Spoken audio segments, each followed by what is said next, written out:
Everyone, daily current affairs की class में आप सभी का स्वागत है। ये जो करंट की क्लास है आईएएस और पीसीएस के प्रीलिम्स और मेंस एग्जाम के लिए इम्पोर्टेंट है। तो पहले जो हमने करंट न्यूज़ लिया है डियर फ्रेंड्स, वो है प्रधानमंत्री गरीब कल्याण अन्न योजना PMGKAY का प्रदर्शन। तो चर्चा में क्यों है? तो हाल ही में भारत सरकार ने प्रधानमंत्री गरीब कल्याण अन्न योजना, प्रधानमंत्री गरीब कल्याण अन्न योजना यानी जिसको PMGKAY, इसी से हम आगे पढ़ेंगे, ठीक है, PMGKAY के नाम से संबंधित आंकड़ों को जारी किया है। तो भारत सरकार ने बताया कि PMGKAY के तहत 16 राज्यों केंद्र शासित प्रदेशों ने मई 2021 के लिए 100% खाद्यान्न ले लिया है। इसके अतिरिक्त भारतीय खाद्य निगम ने PMGKAY के तहत राज्यों या केंद्र शासित प्रदेशों को 31.8 LMLT मुक्त खाद्यान्न की आपूर्ति की है। प्रमुख बिंदु पर अगर हम नजर डालें तो 17 मई 2021 तक सभी 36 राज्यों केंद्र शासित प्रदेश दोनों ने भारतीय खाद्य निगम से 31.8 लाख मीट्रिक टन खाद्यान्न उठाया है। केंद्र शासित प्रदेश लक्षद्वीप ने मई और जून 2021 के लिए पूर्ण आवंटित खाद्यान्न उठा लिया है। वहीं 15 राज्य और केंद्र शासित प्रदेशों अर्थात आंध्र प्रदेश, अंडमान निकोबार द्वीप समूह, अरुणाचल प्रदेश, गोवा, छत्तीसगढ़, हिमाचल प्रदेश, केरल, लद्दाख, मेघालय, मिजोरम, नागालैंड, पुदुचेरी, तमिलनाडु, तेलंगाना और त्रिपुरा ने भी मई 2021 के लिए आवंटित 100% खाद्यान्न प्राप्त कर लिया है। भारत सरकार द्वारा सभी राज्यों केंद्र शासित प्रदेशों को PMGKAY के तहत समयबद्ध तरीके से मुफ्त खाद्यान्न प्राप्त करने और वितरित करने के लिए जागरूक किया गया। उल्लेखनीय है कि राज्यों या केंद्र शासित प्रदेशों को केंद्रीय सहायता के हिस्से के रूप में खाद्यान्न की लागत और अंतर्राज्यीय परिवहन आदि के लिए 26,000 करोड़ रुपए से अधिक का पूरा खर्च भारत सरकार वहन करेगी। प्रधानमंत्री गरीब कल्याण पैकेज PMGKP कोविड-19 महामारी की चुनौती से निपटने हेतु भारत सरकार द्वारा प्रधानमंत्री गरीब कल्याण पैकेज की शुरुआत मार्च 2020 में की गई थी। फिर के लिए इम्पोर्टेंट रखिएगा कि प्रधानमंत्री गरीब कल्याण पैकेज की शुरुआत कब की गई थी? तो प्रधानमंत्री गरीब कल्याण पैकेज की जो शुरुआत की गई है डियर फ्रेंड्स 2020 में की गई थी। इसके अतिरिक्त ये 3 योजनाएं आती हैं। तो जो आप देख रहे हैं प्रधानमंत्री गरीब कल्याण पैकेज, तो ये जो पूरी योजना है प्रधानमंत्री गरीब कल्याण पैकेज, इसमें 3 योजनाएं आती हैं। कौन कौन सी 3 योजनाएं आती हैं? तो ये भी प्री के लिए इंपॉर्टेंट हो सकता है ये पूछे प्रधानमंत्री गरीब कल्याण पैकेज योजना निम्नलिखित कथनों पर विचार करें, ऐसे पूछे जाते हैं क्वेश्चन अब तो करंट से रिलेटिव, चाहे वो आईएएस का हो चाहे वो पीसीएस का हो। तो आपको ऊपर स्टेटमेंट दे जाएगा प्रधानमंत्री गरीब कल्याण पैकेज से निम्नलिखित कथनों पर विचार करें। शुरुआत मार्च 2020 में की गई थी। इस तरीके से लिखा होगा पहला कथन कि जो शुरुआत है वो मार्च 2020 में की गई थी। तो आपको इसका क्या करना है? आंसर देना होगा। फिर इसके अंतर्गत स्वास्थ्य कर्मियों के लिए बीमा योजना शामिल है। प्रधानमंत्री गरीब कल्याण अन्न योजना भी इसी के अंदर आती है। तो अभी जो हमने 1-2 दिन पहले आपको प्रधानमंत्री गरीब कल्याण अन्न योजना के बारे में शायद मैंने करंट में डाला है, नहीं डाला हो तो इसे हम डिस्कस करेंगे। तो ये जो योजना है और इसके बाद एक योजना और है प्रधानमंत्री गरीब कल्याण योजना। तो ये जो 3 योजनाएं हैं वो आपके प्रधानमंत्री गरीब कल्याण पैकेज के योजना के अंतर्गत ये 3 योजनाएं आती हैं। तो इसको प्री के लिए भी याद रखिएगा। तो प्रधानमंत्री गरीब कल्याण अन्न योजना कोविड-19 महामारी की चुनौती से निपटने हेतु भारत सरकार द्वारा प्रधानमंत्री गरीब कल्याण अन्न योजना को मार्च 2020 में मंजूरी प्रदान की गई थी। दरअसल इस योजना को प्रधानमंत्री गरीब कल्याण पैकेज के एक हिस्से के रूप में लॉन्च किया गया था। प्रधानमंत्री गरीब कल्याण अन्न योजना के अंतर्गत प्रत्येक व्यक्ति को राष्ट्रीय खाद्य सुरक्षा अधिनियम के तहत प्रदान किए जाने वाले 5 किलो अनुदानित अनाज के अतिरिक्त निःशुल्क अनाज प्रदान किया जाता है। अतिरिक्त निःशुल्क अनाज की ये मात्रा 5 किलोग्राम है। तो अलग से जो 5 किलोग्राम जो अनाज है वो निःशुल्क दिया जा रहा है। तो राष्ट्रीय खाद्य सुरक्षा अधिनियम 2013 पर अगर हम बात करें तो राष्ट्रीय खाद्य सुरक्षा अधिनियम NFSA, इसको याद रखिएगा कि NFSA, कभी कभी ये हिंदी को ना पढ़ने में दिक्कतें आती हैं तो आप इंग्लिश में लिख लिया करें।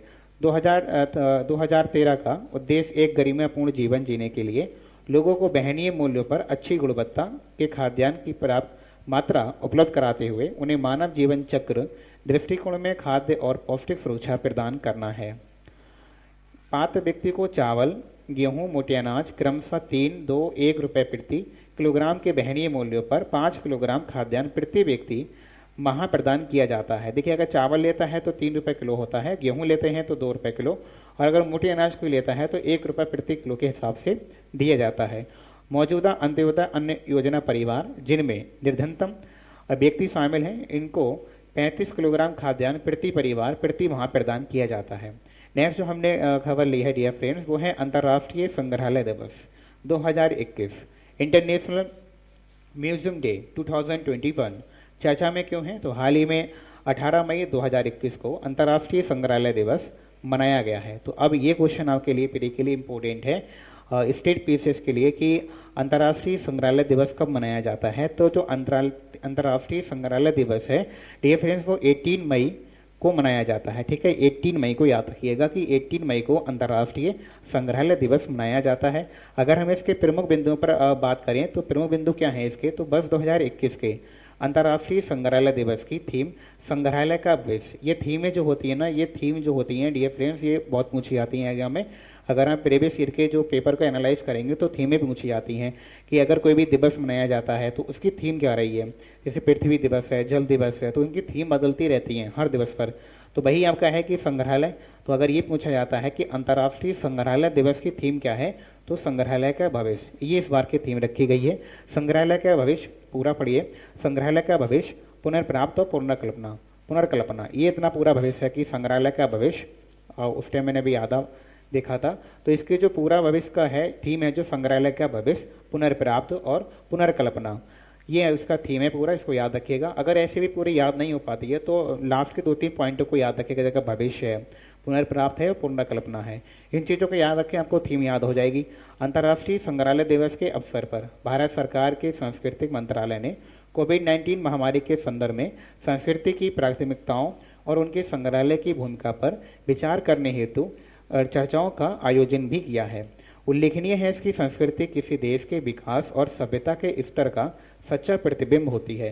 देखिए, प्रतिबिंब का मतलब यहाँ आईना या ठीक है होता है। प्रतिबिंब का मतलब जिसमें अपना अपना जो चित्र है वो देख सकें। तो हमारे देश का कितना विकास हुआ है उसका पूरा अगर प्रतिबिंब देखते हैं तो किसमें देखने को मिलता है, सभ्यता के स्तर। ठीक है, कि संस्कृति, किसी देश की संस्कृति का विकास कितना है उसके सभ्यता के स्तर का सच्चा प्रतिबिंब होता है। जबकि भारत पुरातात्विक खजानों का भंडार है और इसकी सांस्कृतिक समृद्धि विश्व प्रसिद्ध है। इसलिए भारत सरकार देश की सांस्कृतिक संपदा को जन जन तक पहुंचाने और इसे परिलक्षित करने पर विशेष ध्यान दे रही है। अंतर्राष्ट्रीय संग्रहालय दिवस पर अगर हम देखें तो अंतर्राष्ट्रीय संग्रहालय दिवस प्रत्येक वर्ष वैश्विक स्तर पर 18 मई को मनाया जाता है। वैश्विक स्तर का मतलब पूरे विश्व में 18 मई को ही मनाया जाता है। इस दिवस को मनाने का उद्देश्य मानव के सामाजिक विकास के संग्रहालयों की महत्वपूर्ण भूमिका को लेकर जागरूकता करना है। अगर इसके उद्देश्य पूछा जाता है तो ये मानव के सामाजिक विकास संग्रहालयों की महत्वपूर्ण भूमिका को लेकर जागरूकता को बढ़ाना है। वैश्विक स्तर पर अंतर्राष्ट्रीय संग्रहालय दिवस का आयोजन प्रत्येक वर्ष इंटरनेशनल काउंसिल ऑफ म्यूजियम द्वारा किया जाता है।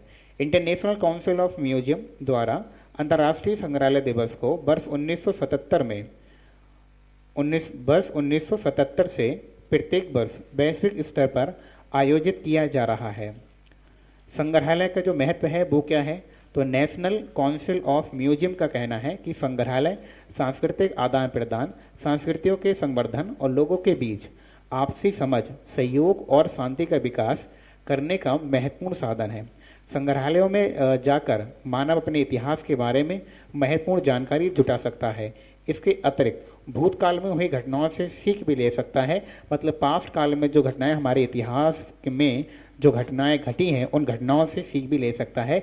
और डियर फ्रेंड्स, जो इतिहास का पढ़ाने का जो पर्पस होता है, इतिहास को पढ़ाने का जो पर्पस होता है डियर फ्रेंड्स, वो यही होता है कि हम अपनी जो भूतकाल में हुई, पास्ट में हुई घटनाओं से सीख सकते हैं। इसलिए इतिहास को अधिकतर पढ़ाया जाता है। संग्रहालय हमारी संस्कृति को विभिन्न तरीकों से प्रदर्शित करने में महत्वपूर्ण भूमिका निभाते हैं। इंटरनेशनल काउंसिल ऑफ म्यूजियम की बात करें तो इंटरनेशनल काउंसिल ऑफ म्यूजियम एक वैश्विक स्तर पर गैर सरकारी संगठन है। इसकी स्थापना जो होती है 1946 को होती है। इसके अलावा इसका जो मुख्यालय है डियर फ्रेंड्स वो पेरिस में है। इंटरनेशनल काउंसिल ऑफ म्यूजियम का औपचारिक संबंध संयुक्त राष्ट्र की संस्था यूनेस्को से भी है, यूनेस्को, ठीक है। इसके अलावा यह संगठन संयुक्त राष्ट्र आर्थिक और सामाजिक परिदृश्य के साथ एक सलाह पर दर्जा रखता है।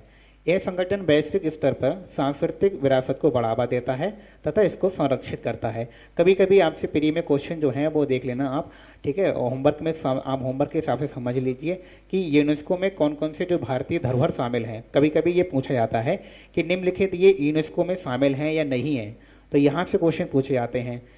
क्लियर है, तो इसको यहाँ पे याद रख लेना। अब बात करते हैं विश्व कृषि पर्यटन दिवस। तो विश्व कृषि पर्यटन दिवस तो वर्ल्ड एग्री टूरिज्म डे चर्चा में क्यों है, तो हाल ही में 16 मई 2021 को विश्व कृषि पर्यटन दिवस मनाया गया है।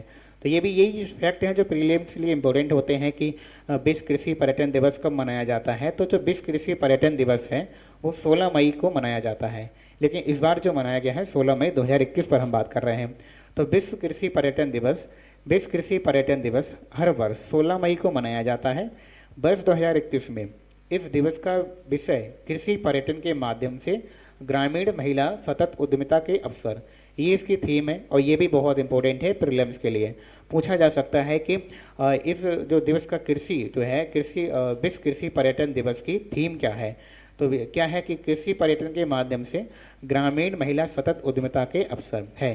16 मई 2021 को देश भर में 14वें विश्व कृषि पर्यटन दिवस के अवसर पर विभिन्न कार्यक्रमों का आयोजन किया गया है। कृषि पर्यटन क्या है, तो कृषि पर्यटन का आशय पर्यटन के उस रूप से है जिसमें ग्रामीण संस्कृति के पर्यटक आकर्षक के रूप में प्रस्तुत किया जाता है। यह पारिस्थितिकी पर्यटन के समान ही होता है, यद्यपि इसमें प्राकृतिक परिदृश्य के बजाय सांस्कृतिक परिदृश्य को शामिल किया जाता है।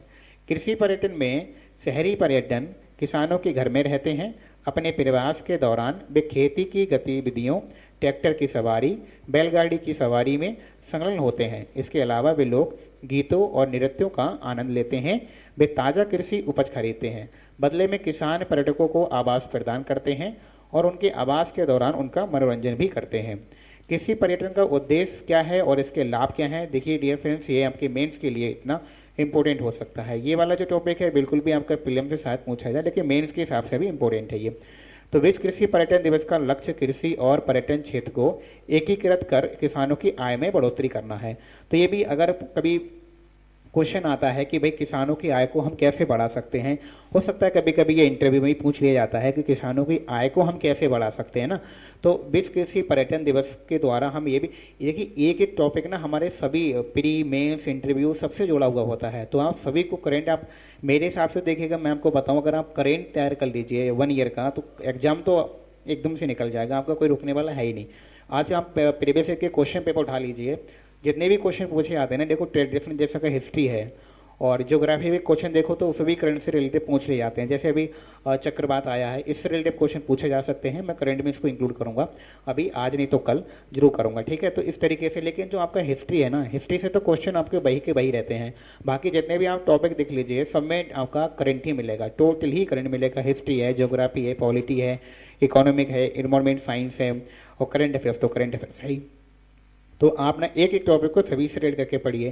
तो इसको आप क्या है, सामाजिक न्याय, ठीक है, और इस तरीके से आप जो सामाजिक न्याय का जो मेंस में टॉपिक है वहाँ से भी डाल सकते हैं, ठीक है। और कि किसानों की आय हम कैसे बढ़ा सकते हैं, तो किसानों की आय क्या है, पर्यटन क्षेत्र को एकीकृत करें। और जो कृषि का लक्ष्य क्या है, कृषि और पर्यटन क्षेत्र, कृषि और जो पर्यटन क्षेत्र को अगर हम एक कर देते हैं तो पर्यटन देखने के लिए, कृषि पर्यटन देखने के लिए बाहर से लोग आएंगे, तो वहाँ से इनकम भी होगी। जब किसान अपने अपने खेत को या अपने अपनी चीज़ों को दिखाएगा, संस्कृति दिखाएगा, तो वहाँ से उसको अर्निंग हो सकती है। विशेषज्ञों की माने तो कृषि पर्यटन में कृषि आय बढ़ाने, एक गतिशील विविध ग्रामीण अर्थव्यवस्था के विकास को प्रोत्साहित करने की महत्वपूर्ण क्षमता है। कई विकसित देशों में कृषि पर्यटन उद्योग का एक अभिन्न अंग बन गया है। इसे कृषि तथा संबद्ध व्यवसाय के मूल्यवर्धन के रूप में देखा जा सकता है, जो किसानों और ग्रामीण समुदायों को ग्रामीण क्षेत्रों में कृषि एवं प्राकृतिक संसाधनों की बहुक्रियाशील प्रकृति के इष्टतम लाभों का उपयोग करने में सक्षम बनाता है।